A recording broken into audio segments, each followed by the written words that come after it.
From settling long-standing issues that have beleaguered the public, the Department of Transportation now works to transport the Filipino from the present to the future, bringing the Philippines closer to the golden age of infrastructure. Airports, railway systems, land terminals, and seaports have been built, reborn, and developed.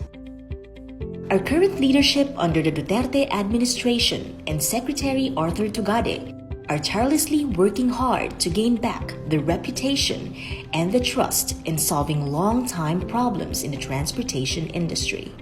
Before, NAIA used to be one of the world's worst airports. In just 2 years, it was awarded and recognized as one of the most improved airports in the world. NAIA Terminal 1 has new glass aero bridges and 2 rapid exit taxiways. NAIA Terminal 2 is undergoing renovations. Before, airports used to be plagued with cases of Laglag-Bala and bukas bagahe.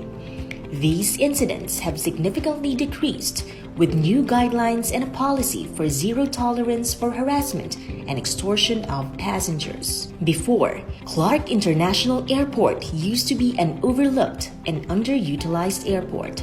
Today, it reaches new heights as more and more flights are offered. 2.5 million passengers have been recorded in 2018, making this the highest volume of passengers to date.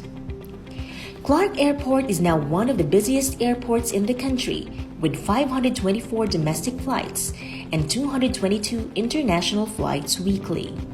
Before, the train systems have been a major pain for commuters with their lack of coaches, repeated breakdowns, and passenger overflows. Now, unloading incidents and service interruptions are significantly reduced. The long-awaited overhaul and rehabilitation of the MRT-3 has already started.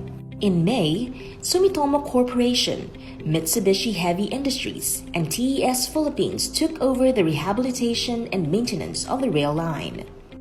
The Philippine National Railways has also reopened its train service from Caloocan to De La Rosa in Makati and extended it with the opening of the Sangandaan station. The PNR also extended rail services to the city of Malabon with the opening of the Governor Pascual station. Before, the dream to interconnect the major rail lines has been stalled for 9 years.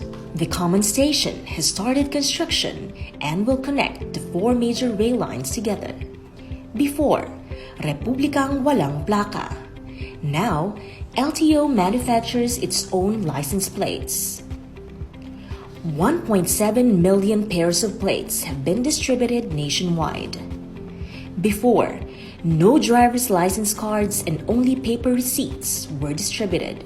Now completely addressed, over 10 million licenses have been printed, all with 5-year validity and 32 security features against counterfeit. Before, from what started as just 2 routes for P2P buses in 2015, the premium point-to-point buses now have 37 routes and cover provincial routes. Before, the long outstanding balance of Philippine Airlines. This has finally been settled with the DOTr. Before, fixers and long lines with manual transactions have always been the impression for frontline agencies. Now, platforms for online transactions have been launched. Before, for more than a decade, there was no direct shipping route from Davao to Manila. In 2018, the route has been re-established. Before, the Philippine Coast Guard was decades behind in resources and equipment. Now, the PCG has acquired fast patrol boats, multi-role response vessels, plus a rigid-hull inflatable boat. A boost of 560 lighthouses are now operational, and the target this 2019 is to add over 20 more. These are what we have done, closing a chapter of long-standing issues for the Filipino people. And we are about to do more. Ushering in the golden age of infrastructure, the DOTr continues to build transportation infrastructure in the aviation, railways, roads, and maritime sectors. The DOTr also established major policies and initiatives across the transportation industry that delivered key changes, partnerships, and agreements for the country's growth and modernization. The DOTr's aviation and airport sector opens up more gateways as it develops existing ones. The DOTr has successfully inaugurated the country's first eco-airport. The Bohol Panglao International Airport is hailed as the green gateway to the world. The Mactan Cebu International Airport's new terminal building has also been inaugurated. This accommodates 8 million more passengers annually, further boosting the nation's second-largest airport. Across the country, airports are being constructed, expanded, and improved. Maasim Airport gets a new passenger terminal building. The construction of Clark Airport's new terminal building is underway. Tacloban, Tuguegarao, and Virac airports have all been expanded. San Vicente Airport's been improved and now caters to commercial flights. Marinduque Airport's new passenger terminal building has been finished. The PTB of Camiguin and Ormoc airports are also ready for inauguration. Meanwhile, the runway extension project for Vigan Airport broke ground in April. Its PTB expansion is also in the works. Development projects are also slated for the airports in Lawag, Baler, and Antique. Interconnectivity between provinces is pushed for as more airports are underway. After 11 years of promises, the Bicol International Airport has finally begun construction, and it's more than halfway complete. A new airport will also be built in Bukidnon. The rehabilitation of the NAIA terminals is given a span of 2 to 4 years. Airports in Bulacan and Sangli will likewise be developed. 21 commercial airports now have night flight capabilities. The DOTr believes in developing terminals that are comfortable, safe, and easily accessible to the riding public. The Parañaque Integrated Terminal Exchange has opened to the public and is hailed as the country's first land port with world-class features. The Taguig City Integrated Terminal Exchange project has already started construction and aims to improve the traffic flow along various parts of Metro Manila. The North Integrated Terminal Exchange will soon rise, offering further connectivity. The DOTr also sat down with private partners to remove around 12.5 billion pesos in grantors payments for the ITX projects in Taguig and Parañaque. The PUV modernization program delivers comfortable, safe, and environment-friendly public utility vehicles to commuters. Taking a step further for the environment, DOTr has deployed eco-friendly vehicles in Boracay. The DOTr and TESDA are also working to provide livelihood programs for drivers and operators who may be affected by the PUVMP, including those who opt to voluntarily exit the industry.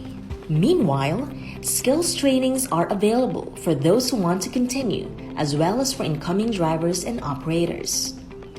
The Interagency Council for Traffic, or IACT, has effectively flagged old PUVs that don't conform to safety and environmental guidelines with the successful campaigns. Railroading change. An efficient railway system is no longer just a distant dream for the Filipino. Under the Duterte administration's Build, Build, Build program, the Philippines will have a total of 1,900 kilometers of railways from what is currently just 77. These projects are across Luzon, Visayas, and Mindanao. The Metro Manila subway broke ground in February 2019. Partial operations will run in select stations by 2022. By 2025, it will be fully operational and reach NAIA. Construction of the North-South Commuter Railway Project, which will connect Pampanga, Bulacan, Metro Manila, and Laguna, is set to go full steam. PNR Clark Phase 1 has commenced full construction, while Phase 2 will begin construction this year. Target completion is 2022. The construction of the MRT-7 is in full swing. The Bicol Express, or PNR Bicol, has been resurrected and signed. The LRT-1 Cavite Extension Project started actual construction in May. In the east, the LRT2 Masinag extension is 60% complete. The Mindanao Railway is the first in Mindanao, with 8 stations connecting Tagum, Davao, and Digos. Long-term solutions have been planned and signed to fix MRT3. The 18 billion loan covers the rehabilitation and maintenance of the train line and all of its components. Sumitomo Corporation and Mitsubishi Heavy Industries return as the MRT3's maintenance provider. Test deployment of the new Dalian trains has also started last year. After its restoration, the MRT3 will increase its operating train sets for peak hours, double its speed, and cut the waiting time in half. The DOTr believes that the Filipino deserve only the best, with the best negotiations and deals done for the government and its people. The North Rail project has been given at zero cost to the local government.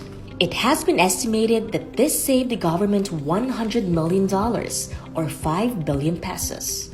Demolition of posts built along the old alignment is ongoing. MRT3's Dalian trains have also been modified at zero cost to the government. Across the Philippines, massive improvements have been made in the country's seaports, its facilities, and agencies. Together with the PPA, the DOTr has completed 200 commercial and social and tourism ports targeted to bring convenience to everyone. Ports, as well as passenger terminals, are nearly finished and rolled out. Malalag Port in Davao del Sur is 94% completed with ongoing construction. The rehabilitation of the Makar Wharf and the construction of its port operations building in General Santos City are now finished. Cagayan de Oro is nearly done at 95.21%. Sasa Port's new PTB was inaugurated in 2018 and is now providing comfort and convenience to its passengers. After being damaged by an earthquake in 2013, serious repairs have been given to Tubigon Port. In just 9 months, the renovation was completed. The country's first barge terminal, or the Cavite Gateway Terminal, opened in 2018, decongesting roads by moving cargo and people through waterways instead. To strengthen the maritime industry, the Marina has submitted its proof of compliance with the European Maritime Safety Agency, or EMSA. This aims to improve the country's maritime performance, education, training, and certification system with Filipino seafarers. The PCG continues to exert maximum effort in protecting the Philippine seas through capability enhancement, regular maritime patrol, law enforcement collaboration, search and rescue, and evacuations. It also established maritime safety mechanisms and is working on infrastructure developments. For fiscal performance, 3 agencies under the Department of Transportation remain among the government-owned and controlled corporations with the highest dividends remitted to the country's coffers in 2018. These are the Civil Aviation Authority of the Philippines, the Philippine Ports Authority, and the Manila International Airports Authority. The DOTr is confident in getting things done without any taint of corruption.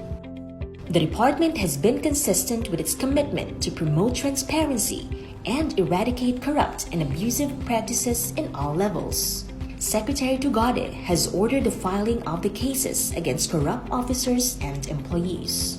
In pursuit of transparency, the live streaming of bidding processes for 173 DOTr projects have been shared in DOTr's Facebook account.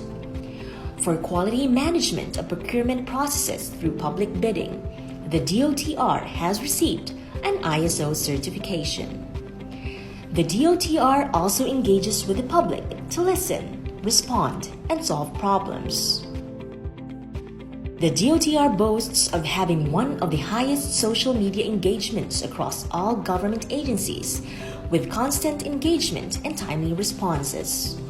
For 2 consecutive years, the Department of Transportation has been recognized as one of the top performing and requested agencies in the Freedom of Information Awards.